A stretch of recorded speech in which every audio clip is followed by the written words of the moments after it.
நட்சத்திர கனவுகள் அத்தியாயம் 1. சென்னை விமான நிலையத்தின் முன் தன் காரினை நிறுத்திய அதிதிக்கு எதிர்பார்ப்பும் ஆவலும் துள்ளல் கொள்ள வைக்க வேகமாய் உள்ளே ஓடினாள். மனம் முழுவதும் தேவாவை குடிகொண்டிருக்க விழிகளும் அவனை காணும் ஆவலில்தான் ஆர்ப்பரித்துக் கொண்டிருந்தது. அப்போது தேவா வரும் விமானம் தரையிறங்கி விட்டதாக அறிவிப்பு வரவே பயணிகள் வரும் இடத்தினை நோக்கி தன் பார்வையை அலையவிட்டால் நேரம் செல்ல செல்ல கால்களோ தரையில் இருக்க மாட்டேன் என அடம் பிடித்தது. கைகளும் பரபரவென துடிக்க லக்கேஜ் பேக்கோடு அனைவரும் வருகை புரிய ஆரம்பித்தனர். டேய், நீங்களா ஏண்டா முதல்ல வரீங்க? ஏன் தேவாவை காணுமே? வந்தவர்களை நினைத்து பொறுமை இழப்பது போல் ஏதோ ஒரு உணர்வு மனதினை கவ்வ பிசைந்தது. நான் காத்திருப்பேன்னு தெரியும் தானே, அப்ப ஏன் முதல்ல வரல?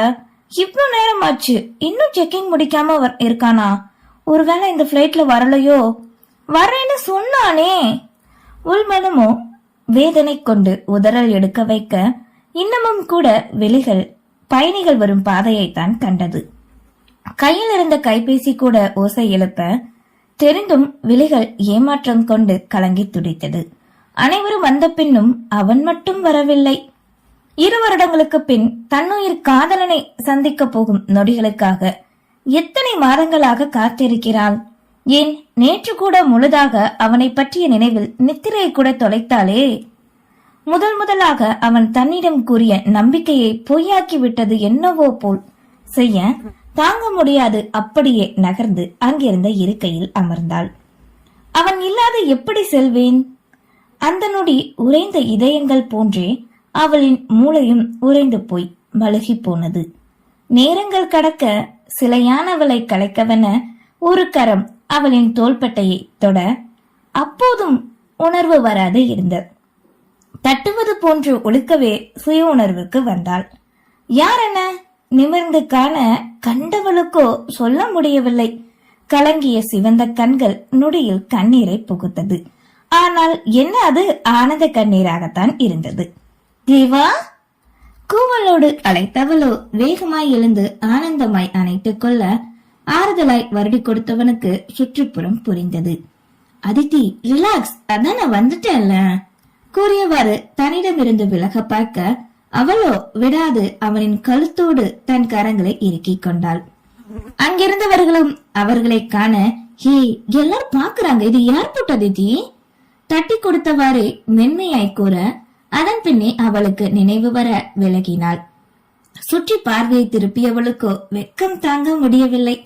தேவாவின் முகம் காண அவனோ சிரிப்போடு புருவம் உயர்த்த அதில் மயங்கியவளோ அவன் முகம் காணக்கூட தயங்கினாள். அமைதியாக தலை குனிபவளை கண்டு போகலாமா? அவளின் கரங்களை தன் கரங்களை வைத்துக் கொண்டு கேட்டான். தலையசைத்தவள் அவனோடு அந்த விமான நிலையம் விட்டு பார்க்கிங் ஏரியாவிற்கு வந்தாள். எப்படி வந்தாள் என்று கூட தெரியாது. எண்ணம் முழுவதும் அவனே சொல்ந்திருந்தான். வழிநடத்தி கரம் பற்றி அழைத்து வந்தது கூட அவனே. காரின் அருகே வந்து நிற்க இமைகளோ அவனை அளவெடுக்க ஆரம்பித்தது. தினமும் வீடியோ காலில் பேசினாலும் கண்டாலும் நேராக பார்ப்பது என்பது பொக்கிஷமான தித்திப்புதானே. தன் மனம் கவர்ந்த முதல் ஆண்மகன், இன்னும் அதே மாறாத அழகு மீசை, சரியாக 6 அடிதான் உயரம், அதுவே பிடித்த ஒன்று. எப்போதும் தன் கரம் அவனின் தோள்பட்டையில் மாலையாக கொற்க எளிதாக இருக்கும். கச்சிதமாக உடல்வாகுதான் அணைத்துக் கொள்ள அவனின் தேகம் தனக்கு மட்டும் அளவில் இருக்க வேண்டும். கட்டளையாக காதலிக்கும் தினங்களிலே அவள் கூறியது. தேவாவும் எப்போதும் தன் உடலில் அதிக அக்கறை கொள்வான். அதுவும் பிறந்ததிலிருந்து பள்ளி முடியும் வரை கிராமத்தில் இருந்தவனுக்கு சிலம்பம், கராத்தே, கபடி இப்படி பயின்ற இறுகிய உடல் இன்னும் இறுகியே தான் இருந்தது. பிளைன் லைட் ப்ளூ ஷர்ட், அதற்கேற்றார் போன்று பிளாக் பேண்ட் அம்சமாக பொருந்தி இருக்க, ஃபார்மல் ஷூ அவனை பார்ப்பதற்கு அப்படி ஒரு அழகு தோரணை.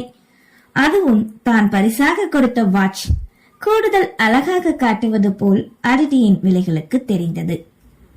என்ன அதித்தி மேடம், எவ்வளவு நேரம் தான் இப்படியே உரிச்சு வச்ச கோழியாட்ட பார்த்துட்டு இருப்பீங்களா?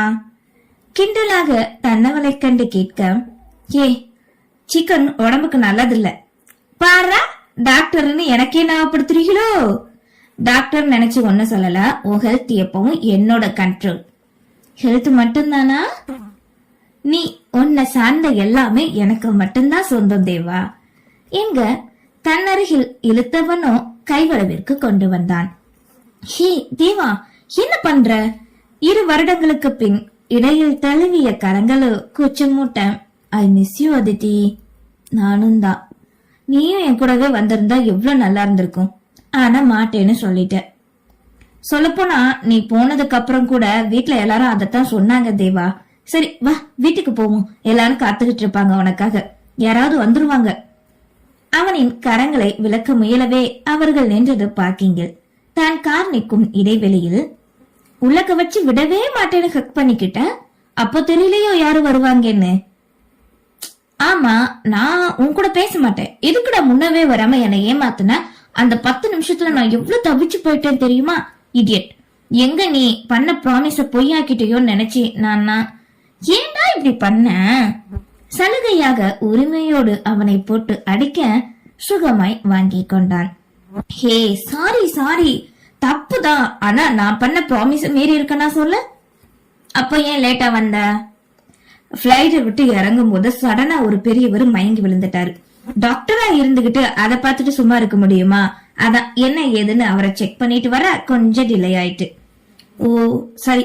எங்க அதே நேரம் அவரின் தந்தையிடமிருந்து அழைப்பு வந்தது. அதனை எடுத்தவளோ, அப்பா இதோ வீட்டுக்கு வந்துகிட்டே இருக்கோம்ப்பா, 1/2 மணி நேரத்துல வந்துருவோம் கூறிவிட்டு தன் கைபேசியை வைக்க, அதே நேரம் தன் லக்கேஜினை காரின் பின்னே வைத்துவிட்டு முன்னே வந்தான் தேவகிருஷ்ணன். அவனிடம் கார்கியை நீட்ட புன்னகையோடு வாங்கிக் கொண்டு இருவரும் ஏற அந்த இடத்தினை விட்டு கிளம்பினர். தேவகிருஷ்ணன், அதித்தி இருவரும் மருத்துவம் MBBS பயின்றவர்கள். தேவகிருஷ்ணனை 4ஆம் வருடம் மருத்துவம் பயின்ற அதே கல்லூரியில்தான் அதித்தி முதல் வருடத்தில் இருந்தாள். இருவருக்கும் அப்போது ஆரம்பித்த காதல் பல வருடங்கள் கடந்தும் இன்னும் இணை பிரியாத மனங்களாய் நிலைத்துக் கொண்டே இருந்தது. அதித்தியின் சொந்த மருத்துவமனையில் பணிபுரிந்து கொண்டிருந்த தேவா 2 வருடங்களுக்கு முன் MD படிக்கவென வெளிநாடு சென்றவன் அதனை வெற்றிகரமாக முடித்துவிட்டு இப்போதுதான் திரும்பி இருக்கிறான். இருள் சூழ போகும் மாலை நேரம் ஆதவனும் நாளை வருகிறேன் என கூறி மெல்ல மெல்ல தன் போர்வைக்குள் மறைந்து நித்திரை கொள்ள சென்றது. அந்த ஆர்க்கிய மண்டபம் முழுவதும் வண்ண விளக்குகளால் ஜொலித்துக் கொண்டிருந்தது.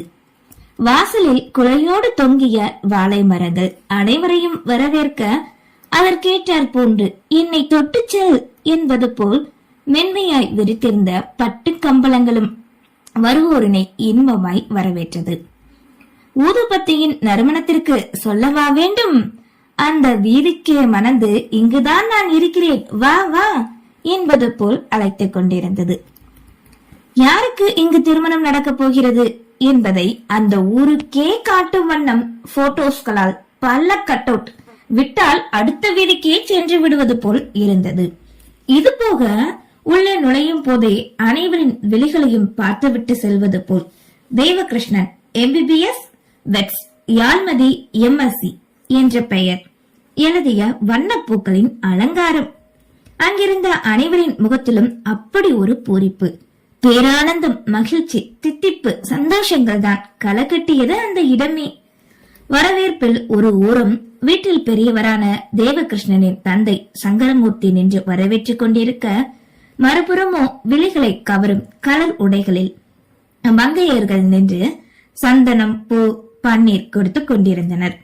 மறுநாள் திருமணம் இருக்க முந்தைய மாலை நிச்சயதார்த்தம் வைத்திருக்கவே தெரிந்தவர், சொந்த பந்தம், உறவு என்று அனைவரையும் அழைத்திருக்க அப்போதே ஒரே கூட்டம்தான்.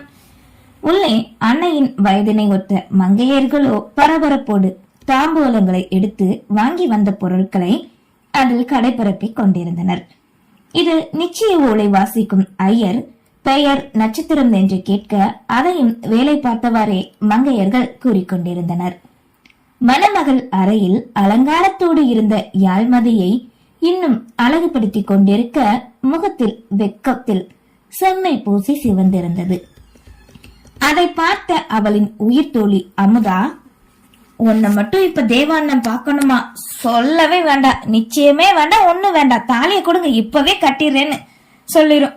என கிண்டலாக கூறவே, சும்மா சொல்லக்கூடாது, என் அண்ணனை விட நீ அழகுதான், ஆனாலும் அண்ணிங்கிற பட்டத்தை மட்டும் கொடுக்கணும்னு என்கிட்ட எதிர்பார்க்காதடி, சொல்லிட்டேன்.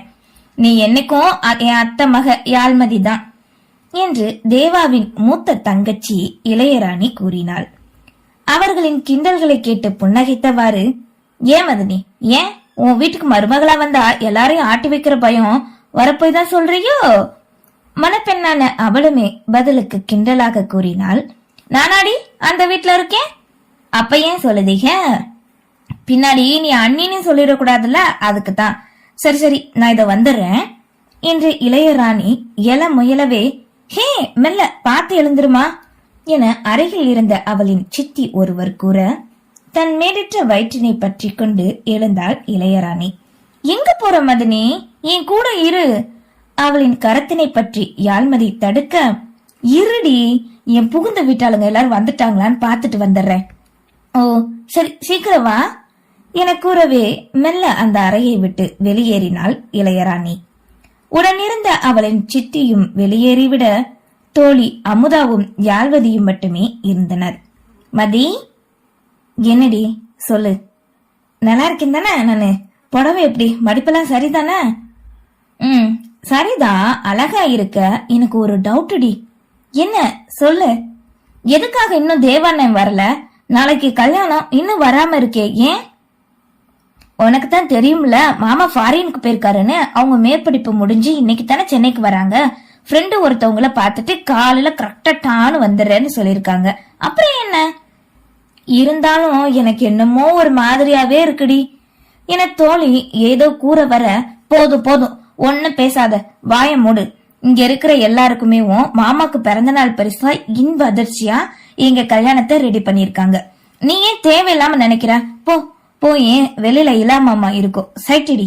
அப்புறம் மறந்துடாத, இலாமாமா ருத்ராக்கு தான் சொந்தம். கண்ணாடியில் தன்னை கண்டவாறு சந்தோஷமாக கூற, அதையாவது செய்யலாம் என நினைத்து வெளியேறினாள் அவளின் தோழி அமுதா. தோழி சென்ற பின் மனம் என்னவோ நினைக்க, ஒருமுறை தேவா மாமாவிடம் பேசலாமா என நினைத்து கைபேசியை எடுத்தாள் யாழ்மதி. நன்றி.